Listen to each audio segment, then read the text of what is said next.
துலா ராசி, துலா லக்ன அன்பு சொந்தங்களுக்கு வணக்கம். நான் உங்க அஸ்ட்ரோ புவனேஸ்வரி பேசுறேன். இந்த துலா ராசி மற்றும் துலா லக்னத்துக்கு செவ்வாய் ஆட்சி பலம் பெறக்கூடிய பலன்கள் எப்படி இருக்க போகுது?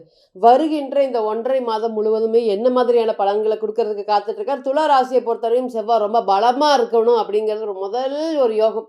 பொருளாதாரத்துக்கு உண்டான கிரகம் செவ்வாயா வரதுனால பார்ட்னர்ஷிப் எது எடுத்துக்கிட்டீங்கனாலும் இந்த செவ்வாயை பார்க்க வேண்டியதா இருக்கு.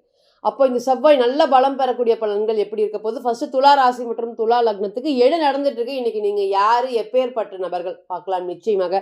முதல்ல ஒன்று தெரிஞ்சுக்கோங்க, தனிப்பட்ட ஜாதகம் மட்டுமே தான். நீங்க லக்னம், லக்னாதிபதி, உங்களுக்கு நடக்கக்கூடிய தசா புத்திகள், கோச்சாரம், நவாம்சத்தோடைய பலம் பலவீனம் இதெல்லாம் பொறுத்துதான் கண்டிப்பாக பலன்கள் இருக்கும் அப்படிங்கிற மாற்று கருத்தை இல்லை. நம்ம சொல்லக்கூடிய பலன்கள் அனைத்துமே ராசிக்கு உண்டான பொது பலன்கள் தான். ஸோ அதை அப்படியே பிறந்த கால ஜாதகத்தில் கொண்டு போய் பொருத்தி பார்த்துடக்கூடாது. அப்படி பார்த்தால் தவறுகள் அதிகமாக வரும் அப்படிங்கிற மாற்று கருத்தே இல்லை.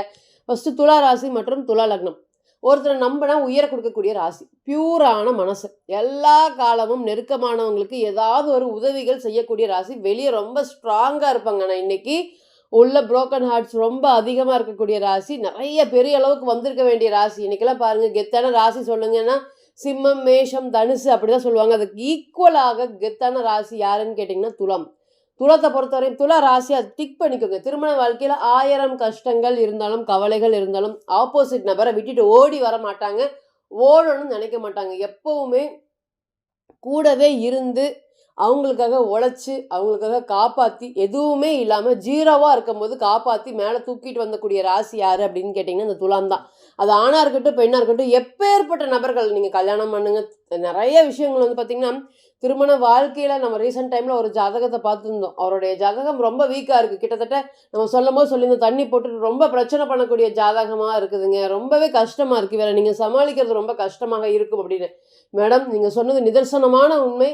கிட்டத்தட்ட ஒரு 5 வருட காலங்கள், கல்யாணமாகி 5 வருஷம் ஆயிடுச்சு. 5 வருட காலமும் எனக்கு சந்தோஷம் அப்படிங்கிறது எதுவுமே இல்லை இந்த திருமண வாழ்க்கையில். இருந்தாலும் பரவாயில்ல, நான் போராடுறேன், எல்லாத்தையும் நான் ஏற்றுக்கிறதுக்கு பழகிட்டேன் மேடம் அப்படின்னு சொல்லக்கூடிய ஒரே வார்த்தைகள். இதுக்கெல்லாத்துக்கு என்ன காரணம் அப்படின்னு கேட்டிங்கன்னா, இந்த துலா ராசியை பொறுத்தவரைக்கும் திருமண வாழ்க்கையில் அவ்வளோ சீக்கிரம் விட்டுட்டு வெளியே வர மாட்டாங்க. காலபுருஷனுக்கு 7வது வீடாக இருக்கிறதுனால எது ஒன்றுனாலுமே விட்டுட்டு எஸ்கேப் ஆகி வரமாட்டாங்க. அது காதல் பண்ணுறாங்கன்னா எப்படி இருக்குன்னு தெரியுங்களா? அந்த காதல் எந்த ஒரு ஃபினான்ஷியல் லெவலை எதிர்பார்க்காம அந்த ஒரு காதலுக்காக கடைசி வரையும் போராடக்கூடிய ராசி. இன்னைக்கு நிறைய தடாலடி முடிவுகள், அதிரடி முடிவுகளால் கஷ்டப்படக்கூடிய ராசி. இன்னைக்கு பெரிய அளவுக்கு வளர்ந்துருக்க வேண்டிய ராசி. ஃபினான்ஷியல் லெவலில் இன்னைக்கு அப்படியே ஒரு ஸ்டேஜ்லேயே இருக்கிற மாதிரி, தொடர்ந்து ஒரு டவுனாக இருக்கிற மாதிரி ஒரு சூழ்நிலைகள் தான் இருக்குது.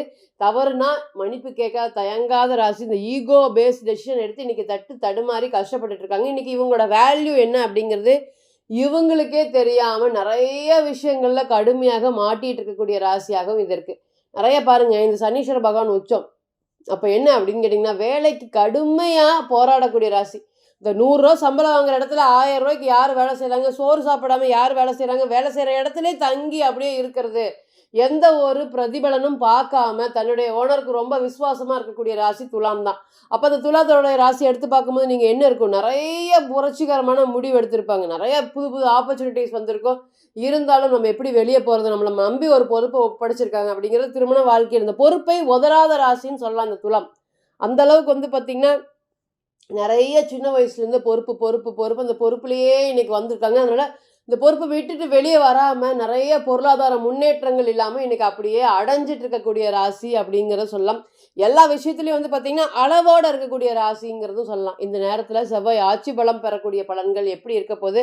ஃபஸ்ட்டு அவர் 2 7ஆம் அதிபதியாக ஆகிறப்ப கொடுத்த வாக்குறுதியை காப்பாற்ற முடியாமல் நிறைய போராடிட்டு இருக்கீங்க. எங்கிட்ட பணம் வாங்கினா மேடம், ஆனால் வந்து பார்த்திங்கன்னா நான் திருப்பி கொடுத்தாச்சு, எங்கிட்ட திருப்பி வாங்கவே முடியல. பணம் சார்ந்த விஷயத்தில் ரொம்பவே பிரச்சனைகள் எனக்கு வந்துட்டே இருக்குது. நான் வந்து அவங்ககிட்ட கடன் வாங்கின மாதிரி டெய்லி போய் அவங்க வீட்டு வாசலில் நிற்க வேண்டிய ஒரு சூழ்நிலைகள் இருக்குது. இதெல்லாமே மாறுமா?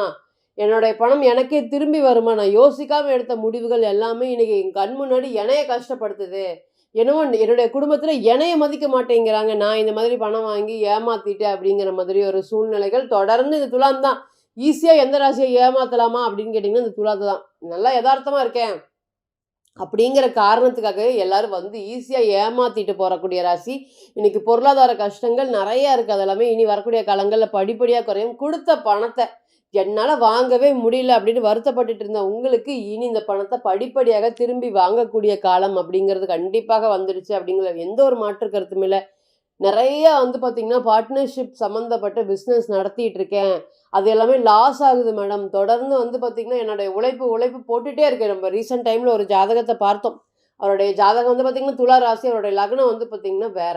நம்ம சொல்லும்போது சொல்லியிருந்தோம், பிசினஸ் ஆரம்பிக்காதீங்க. ஒரு 2 இயர்ஸ்க்கு ஹோல்டு பண்ணுங்க. என்னால 1 டே கூட இருக்க முடியாது மேடம். என்ன வேலை செய்ற இடத்துல கடுமையாக அவமானப்படுத்திட்டாங்க. இருக்கட்டும், நீங்க பிசினஸ்க்கு போகாதீங்க. நம்ம வந்து பார்த்தீங்கன்னா, வேலைக்கே திரும்பியும் போங்க.